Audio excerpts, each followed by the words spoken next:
So I'll kick off. My name's Kaylene Moore, and as it says here, I'm the director of a small business called KM Digital Marketing.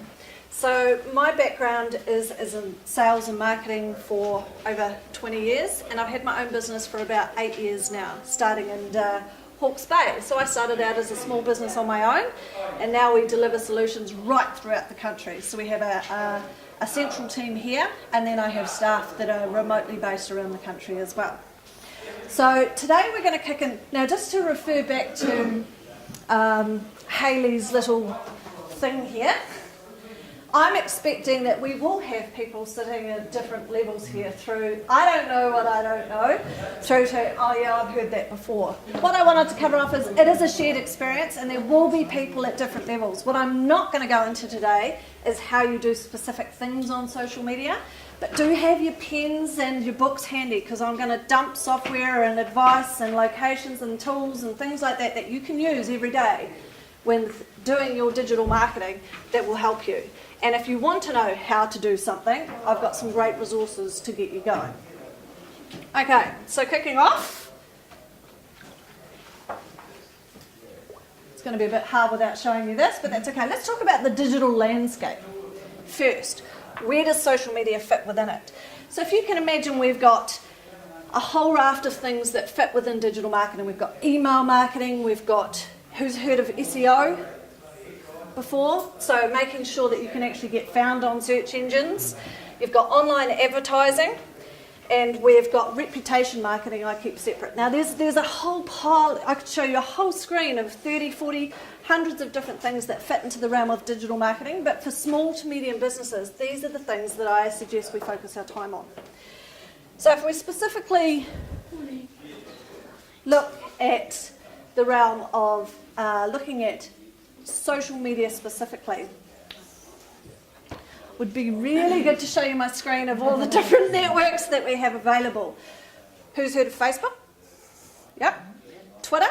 Actually, I'd be interested to see anyone who's participating in any of these, so put your hand up. Facebook? It's right behind you too. Fantastic.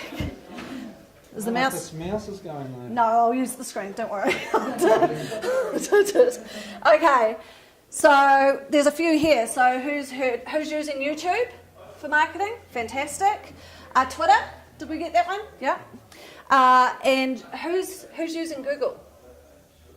Google Plus, fantastic. So the social landscape is incredibly big, and it's hard to know where you focus your time. And I could spend hours on each one of these, but today we're going to focus on. There's an example. That's what I want to show you, and that's just a little snippet on Facebook. Why? I'm not here to sell you on Facebook today. If you're not using it and you can't see the benefit of it, there's over 51% of the population are on Facebook. It's ridiculous, it's huge. If you choose not to be there, that's on you. What I'm here to do is to show you how to use it in a way that is meaningful for your business, that there's some return on your investment in time. So let's have a look at the actual network itself. Primary uses for people. Let's start with what it was designed, well, the perception of what it was designed for. Facebook is a platform for them to make money, but let's think about how it's set up for people to use. So they want to connect, families sharing ideas and or connecting with new people and businesses, share information. My family are all out of town. That's how we share what we're up to, or family pics or whatever. Inspire. They use it. People jump onto their Facebook feed first time in the morning. Who follows inspiring people or pages or anything like that? To get that information, to feel motivated. To learn. Who follows educational blogs or, knowledge related to their business? And to be entertained, which is the big one. Okay? Now, to be entertained is where most people take action. And I'll get into that a little bit further. So being entertained, the jokes, the funny memes, the videos, we all see it on our feed. Some people think it's a load of rubbish and don't want to touch it, and other people really engage in that. And I'll explain why all this is important later. So there's a quick statistic. So why do businesses use this? Why should we be using this? Again, it is to connect. It is to connect from business to business. It is to connect with your potential customers and engage with them in a way that makes them feel good about you and your business. It's to share information, not just about you, but stuff that's going to help your customers. It's to inspire them, to teach them, and to entertain them. So how do we do that? Now, is this going to happen nicely? So why do we do that, actually, is the first question. So we do that for brand awareness. People on Facebook, we want them to know who you are, what your business is. You can use this tool to build trust in your brand and in your business. And I'm going to show you how to do that. Building credibility. This is a really important one. How you represent yourself in terms of your profile and the information, the types of things you share, actually helps with your credibility. To develop relationships, and this is business to business, and individuals, depending on if you're using it for customer service or the different ways it can be used. And to grow value of your business. Another way of thinking about it is if you think about an email database, when you've got a business that's got a capital value and you've got all of these different assets and obviously big databases of contacts and things like that, there's a dollar value on that when you have a business if you ever come to sell it. Well, having big quality social networks is also a value to your business. If you're going to do it, it's worth doing properly.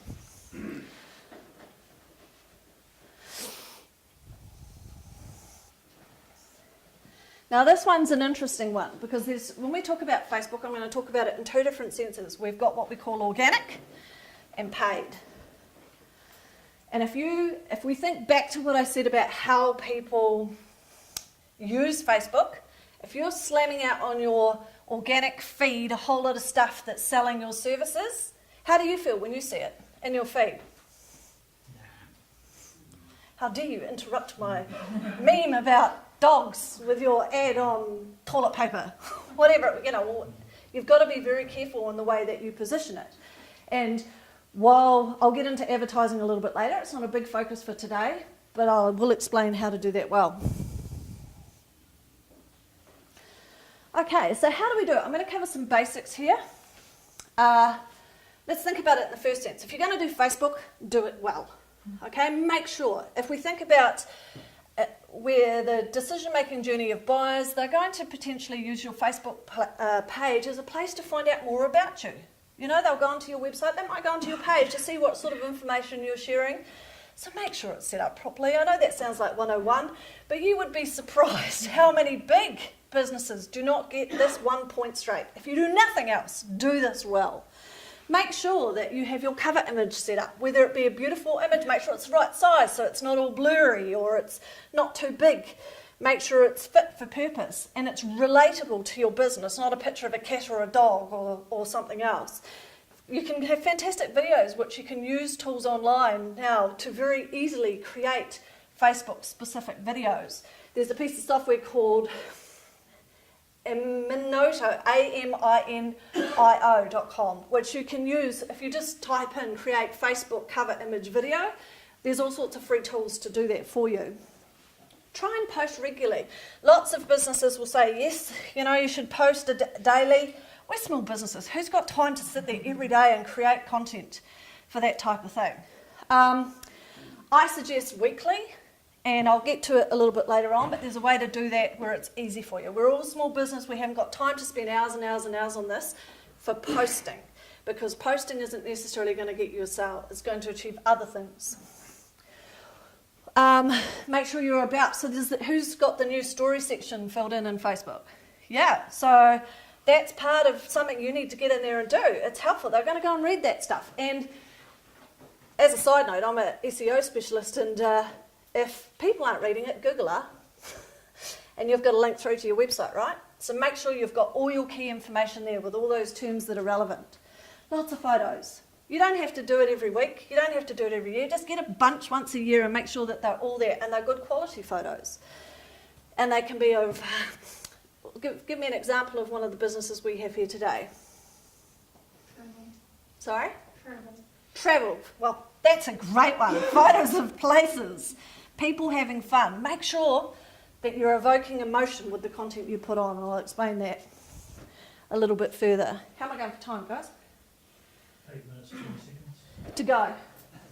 I want you to put the customer hat on.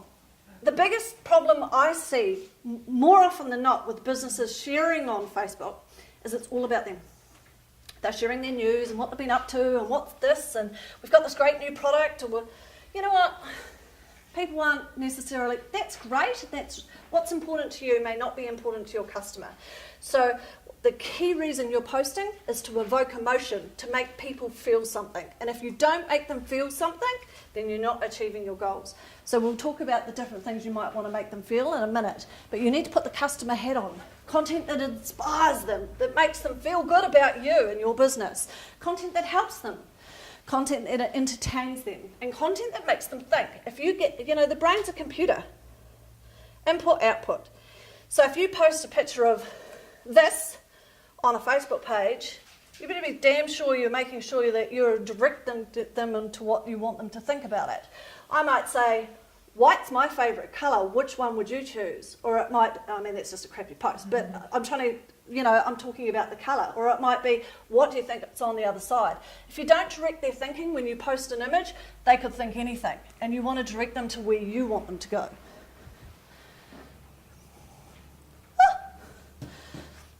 Okay. So,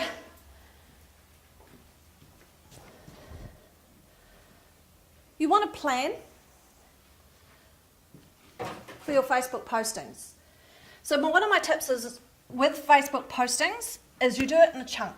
You schedule it. Who schedules in advance on Facebook here? Fantastic. Do you find it easier to sit down and do a whole bunch at once? Small business, do not go on and just go, oh God, I need to get a post on Facebook. That's what happens. Spend an hour, 2 hours, sit down, curate your content, do your plan, create your content, get it all up and scheduled once a week for the next month. We quite often for our customers do 3 months in advance. I'm not saying you don't do the regular, oh this has happened or this is new, but if you do that, you will cut down your time and you will get in the groove, in terms of creating great content. And guaranteed, if you're researching for one single piece of content, you're going to find 5 other things at the time. So you better do it while you've got it right there. Here's an example, for instance, for Accountable, of the sort of things that we might create. Now, as customers of Accountable, would you like to see that information? We're adding value to their customers. We're making sure that they get information around stuff that might be relevant. They will also get a whole bunch of things that inspire them, things that make them think. There's a whole raft of different things that we can cover off. Now, you're not going to remember all these links, but here's some I'm going to give you. That's socialsearcher.com. Jot that down. If you're looking for content, go have a look at these type of content tools. Google content research tools. The other thing you want to do is go on Twitter. If you go on Twitter and put in the little search up the top, a piece of content, like you don't know what you're going to do, but it might be something to do with travelling with pets. We do a lot of travel stuff, so travelling with pets, would you believe, is one of the most popular content things out there. All the things in a region where you can take your pets, do the research. And there's lots of tools that you can do that with. Go overseas, look at Facebook pages in your industry, but do it overseas in a big city. So you can spot the ones that do it well. And they'll have great ideas. You'll see how many are rubbish too. Easily is another one. So you want to create infographics. Do you know there's whole sites out there with infographics already created for businesses that you don't have to spend. These guys can spend tens of thousands. Now, I'm not talking about stealing content. I'm talking about free content available out there to you now. Google infographic and your site, your business, and you will find content that's relevant. Who knew you could get a whole infographic related to plumbing? Generic stuff that's already there. Small businesses generally have a huge amount of time to create content or big budgets to create all this beautiful grunty content. Don't recreate what's already out there. Go and find it is certainly my advice. Here's some content options, jot them down, polls, quizzes, FAQs, articles, ebooks. Now, you've already got a whole lot of intellectual property potentially in your business. Chuck it into a PDF and it becomes an ebook, and you can use that as a free download. People love free stuff, and that creates that trust and credibility that we talked about. Now, there's so much stuff here, and I know there's so much stuff. So what do we focus on for small business? Just make sure your images are spot on. They're the right size, that they're clear, and you tell people what to think about them. Ask for engagement, and you want to invoke emotion, be it fear, satisfaction, inspiration, whatever it is. Make sure you think about the emotion you want to evoke and write to that. These are the ones that I suggest. Videos, short, 16 seconds. 2-minute videos. Who watches a 2-minute video on Facebook regularly? No one's got time for that. Video tools. You can create very quick, simple video tools with photos. You don't need, I have to take that back. Sometimes you need a videographer, but sometimes you can just use photos to create them. You can use PowerPoint to create it and export it. If you don't know how, I'm going to give you these instructional guides how to do all this stuff afterwards. You can use, there's so many different tools on the web now. One's called promo.com, Movi. Software is less than $100, which you can get and create slideshows to post up online. There's loads of really great tools out there.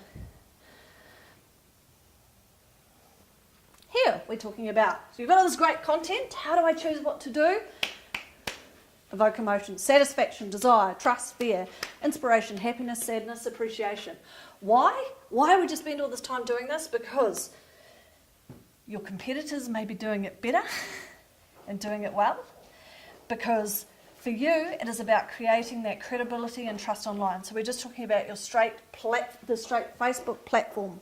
You want to make sure you nail that.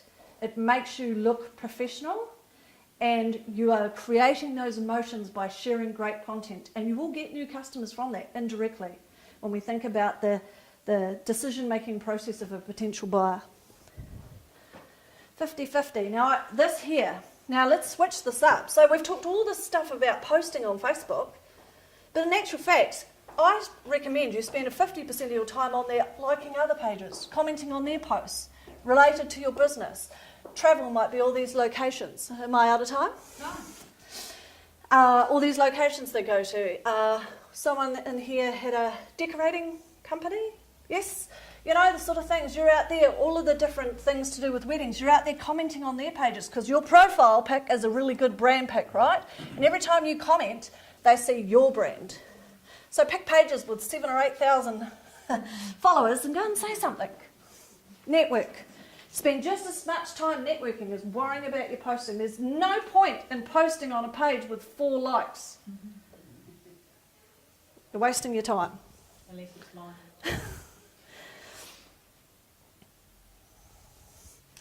I won't go into great detail about this, but it is around the decision-making journey. It's very clear in sales that it's the touch points on a customer. You've got to touch them as many times as possible in as many different places as possible to get them to the end goal. So you might hit them with an email, they might see your website, they might see an ad, they might see something, a post come through from your Facebook page. The more they see you, the more exposure you have, and that's where Facebook can fall into the mix. It's another place you can touch these customers where they hang out. So then, we're getting to the end here. I'm just going to touch on social advertising because it's a big thing all in itself. And it could be as simple. Who's done a Facebook ad before? Yeah? So at the very simple end, you get an ad, you put it up, you say learn more, and it might go through to a page, or you've just got an ad asking them to engage with you on a special offer. But here's the process. You want to attract them. So this is what an ad is doing. You want to attract them to your business. You need to evoke that emotion. If they just read something and don't feel anything, they're not going to take action. So you need to give them a reason. You think about those really clear taglines on those blogs on their Facebook, you think, I have to go and read that, and then it's all rubbish. They've got that. They're evoking emotion. Usually, it's not good ones, but they do it well. Clear calls to action, so you want to develop the need. So there might be various content on your website or the different places that you've got. So you're developing the desire or the need for whatever the product and service that you're offering. Clear call to actions. The amount of times I see these great ads or these great web pages, and they just sit there. There's not that last bit, which is click, inquire here or call here or download this or whatever it is. You've got to have that step. Otherwise, they're just nice little brochures sitting there. You've got to have your call to action. And then you want to convert that customer. Have a clear set process of what's happening once they take that action. I'm not going to bore you with that. For a Facebook ad that we're running for a transportable home right now, that's the list of different elements within it. Landing pages, ads, autoresponders, a whole bunch of stuff. It can be as big or small as you need it, but that's an example of a full ad campaign. And to make it seem a bit clearer, clear as mud, so we just won't worry about the AdWords side. Facebook ad goes through to specific landing pages, which can be pages on your website, which can be separate landing pages, where there's a very clear process that we're taking them through, evoking that motion, their thinking, then a call to action.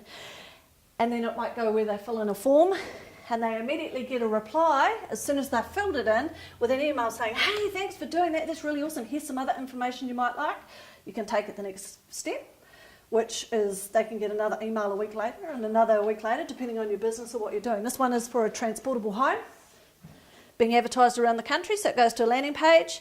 They go into a list, they get an auto email afterwards with the free download of designs and plans, and this one's thousands and thousands of clicks. It's a really successful campaign because everyone wants these downloaded, a home for 105 grand basically. But that's the process it goes through to lead, which is your CRM. Who has a CRM? Customer relationship management, something like Zoho or, CRM. CRM, lots of them out there, lots of them are free. Zoho free, HubSpot's free, HubSpot.com.